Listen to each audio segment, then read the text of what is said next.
Lunes 22 de febrero de 2021.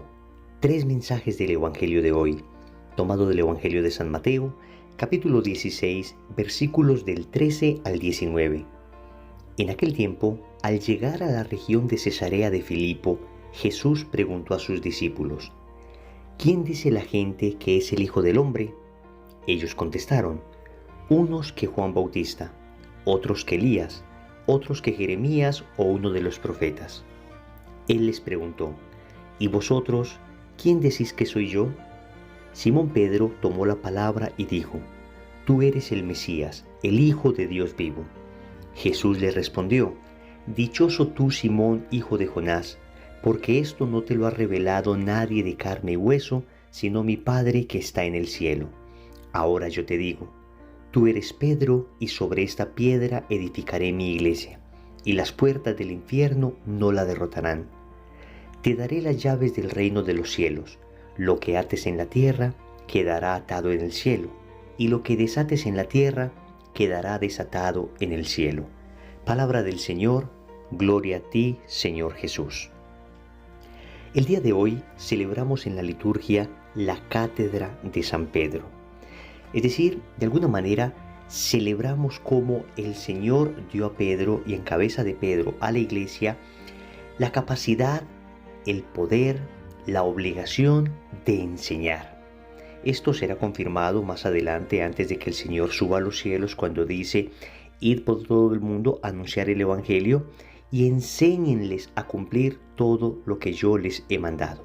Enseñar es una de las funciones esenciales de la iglesia, y eso lo celebramos en la cátedra de San Pedro. Vamos con tres mensajes. Primero, ¿quién es Jesús para ti? Segundo, Dios Padre se te revela. Tercero, el poder del infierno no derrotará a la iglesia. Vamos con el primer punto. ¿Quién es Jesús para ti? Quiero aclarar que esta pregunta es un tanto engañosa. Y digo que es un tanto engañosa porque pareciera que Jesús pudiese ser personas distintas dependiendo la subjetividad de cada uno. Entonces, Jesús para ti puede ser un revolucionario. Jesús para ti puede ser simplemente un judío marginal. Jesús para ti puede ser el Hijo de Dios. Jesús para ti puede ser, qué sé yo, finalmente el Mesías.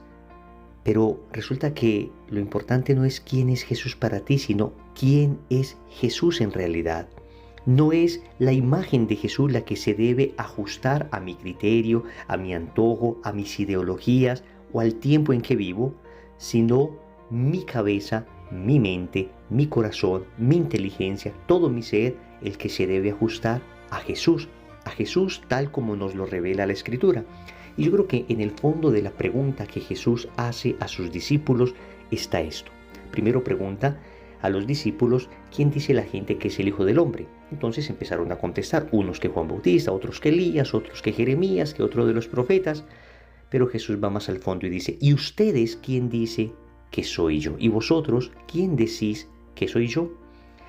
En el fondo, lo que está diciendo el Señor es: ustedes que me conocen, ustedes que han caminado conmigo, ustedes que han visto mis milagros, ustedes que han escuchado mi palabra, ustedes que me han visto caminar sobre las aguas, resucitar muertos, multiplicar panes, ustedes ya tienen los elementos necesarios para saber quién soy yo.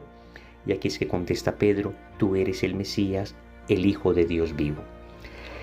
Entonces, que quede muy claro, si queremos en realidad saber quién es Jesús, entonces debemos remitirnos a su enseñanza, debemos remitirnos a su obra, debemos remitirnos a lo que la palabra nos enseña, para no hacernos imágenes distorsionadas de Cristo, amañadas a nuestro temperamento, a nuestro carácter, a nuestro capricho, sino entender en realidad quién es Jesús, tal como lo enseñan las Escrituras y tal como la Iglesia nos lo muestra, a través propiamente de las Escrituras y su interpretación. Sin embargo, sí hay un carácter subjetivo en la pregunta, y es que yo puedo entender racionalmente quién es Jesús, y lo puedo entender como Dios encarnado, como el Verbo del Padre, como la segunda persona de la Trinidad. Objetivamente hablando, puedo entender quién es Jesús, y sin embargo, necesito de todas maneras entablar una relación con Él. En ese orden de ideas, la pregunta ¿quién es Jesús para ti? Asume significado. Porque aunque yo entienda desde la cabeza quién es Jesús, la pregunta es en mi vida. en mi realidad, en mis necesidades, en mis circunstancias, cuánto significa Jesús para mí. En el momento de tomar decisiones, cuán importante para mí es la enseñanza de Jesús. En el momento en que me encuentre ante la tentación, ¿quién es Jesús para mí en ese momento? Alguien que utilizo como se utiliza un bombero en el momento en que la casa se está incendiando y lo llamo para que venga y apague el incendio y luego se vaya. Es decir, un ser que viene a resolverme dificultades. O de verdad Jesús es el centro de mi vida, lo más importante, lo más valioso. Él es el número uno en mi corazón. ¿Quién es Jesús para ti? Sí, el Hijo de Dios, pero ese Hijo de Dios ocupa el primer lugar en tu corazón. Segundo, Dios Padre se te revela. Vemos la respuesta que Jesús le da a Simón Pedro después de que éste le reconoce como el Mesías.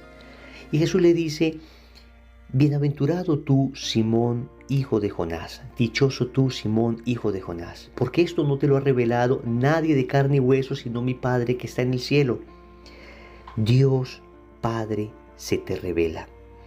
Con esto quiero decirte que aunque seas muy inteligente, aunque hayas leído mucho, aunque lleves años en la iglesia, años como catequista, años en tu movimiento, aunque llevemos años en grupos de oración o movimientos, es finalmente el Padre el que nos termina revelando a su Hijo.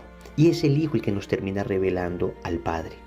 Es decir, no es un proceso propiamente intelectual, no es un proceso de el tiempo que llevo en la comunidad, sino que es una revelación de Dios. En este sentido es un regalo gratuito de Dios, porque si solamente fuera un producto de mi inteligencia y yo deduzco quién es Jesús, entonces solamente los inteligentes tendrían acceso a Jesús. Pero Dios revela a toda la humanidad a su divino Hijo. Y esto es maravilloso porque no es mérito mío, no es producto de la carne, de los huesos, es decir, de mi inteligencia, no es producto de la humanidad, es producto de un regalo, de un Dios que se me da gratuitamente y al que yo debo acoger con corazón abierto, obedeciendo con mi fe. Dios se me revela y yo pongo mi voluntad, mi entendimiento, lo postro ante Él en un acto de obediencia, en un acto de fe. Dios se te da gratuitamente. ¿Tú lo quieres recibir? Dios no te pide más que un corazón dispuesto. ¿Tú quieres que Él se revele en tu vida? Dile al Señor: quiero. Ven, Padre Celestial, revélame a tu Hijo. Quiero. Y verás cómo tu vida cambia radicalmente. Tercero, el poder del infierno no derrotará a la iglesia. Este es el pasaje donde el Señor promete que edificará su iglesia en cabeza del apóstol San Pedro. San Pedro fue el primer papa, primero de los 266 papas, desde Pedro hasta el Papa Francisco, que ha tenido la iglesia. No es el Papa el que edifica la iglesia, es Cristo el que edifica la iglesia, pero la edifica sobre esta roca, sobre Pedro. Y nosotros tenemos que entender que el Señor no prometió que la iglesia no sería atacada por el infierno, no sería atacada por las huestes del mal. Lo que nos dijo es que el infierno no la podrá derrotar. Pero claro que a lo largo de estos más de 2000 años hemos visto cómo la iglesia es atacada, cómo han intentado acabarla. La cantidad de mártires que ha tenido la iglesia es muestra precisamente de ello. Y sin embargo tenemos la certeza de que el Señor no abandonará a su iglesia. En un momento particularmente difícil para la fe, en un momento particularmente difícil para la iglesia, es necesario volver a aferrarnos a esta promesa. Las puertas del infierno, el poder del infierno no derrotará a la iglesia. La atacarán, sí, pero no la derrotarán, porque es el Señor finalmente el que conduce su iglesia. A nosotros nos corresponde orar por nuestra iglesia, amar a nuestra iglesia, purificar nuestra iglesia, en primer lugar con nuestra santidad. Por supuesto también denunciando aquello que dentro de ella no corresponda al plan de santidad que Dios tiene trazado desde antiguo para ella. Pero el primer paso es nuestra propia santidad. Los santos reforman la iglesia con su santidad de vida, no con el cisma, no con la herejía, no con el señalamiento y la generalización, sino con la santidad de vida. Repito, claro que debemos denunciar aquello que está mal. Y claro que la iglesia necesita hoy purificación, y no solo en el clero, sino fundamentalmente en nosotros. En una ocasión preguntaron a Madre Teresa de Calcuta qué sería, según ella, lo primero que se debería cambiar en la iglesia. Ella respondió: usted y yo. En otras palabras, es nuestra santidad de vida el primer paso de purificación de la iglesia. Recordemos entonces, primero, ¿quién es Jesús para ti? Segundo, Dios Padre se te revela. Tercero, el poder del infierno no derrotará a la iglesia. Compromiso. Vamos a orar el Santo Rosario de hoy pidiendo especialmente por la iglesia. En el nombre del Padre, y del Hijo, y del Espíritu Santo. Amén.